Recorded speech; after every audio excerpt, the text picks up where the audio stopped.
Pour aller au Raroumate, aujourd'hui, j'y vais en bateau. Je ne prends plus l'avion. Que ça bouge, qu'il vente, ou, voilà, ça me fait toujours une économie et je préfère continuer en bateau que de prendre l'avion. Elle préfère l'amour en mer, disait la chanson de Philippe Laville.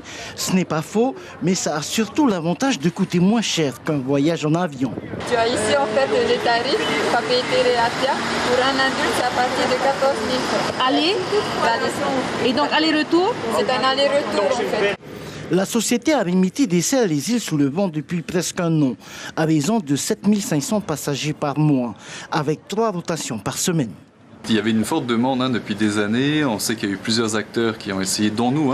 On a essayé plusieurs fois de lancer une ligne.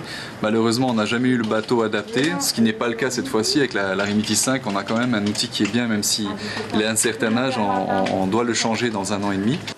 Par avion, le prix à destination des îles sous le vent est multiplié par 2. Un gain de temps qui a son prix. Oh, pas loin de 30 000 francs à peu près. Avec, on tapait ça à la carte Marmont. On a quand même un peu moins cher, quoi. C'est cher quand même?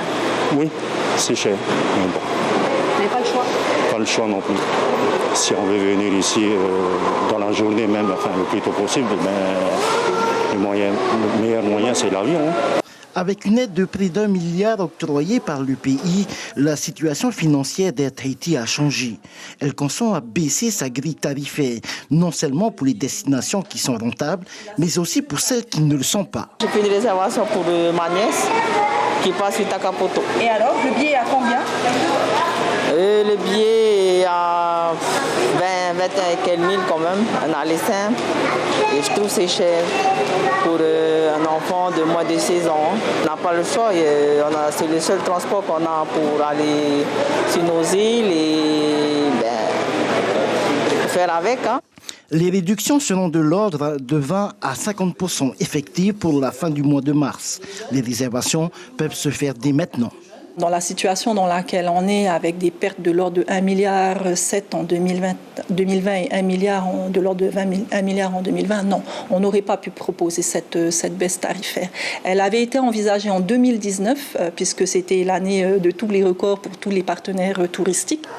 Avec la nouvelle compagnie aérienne Air Moana, les prix des vols devraient encore baisser. Les ailes de la concurrence sont annoncées pour juin 2022. L'information en continu sur Polynésie la première, Internet et réseaux sociaux.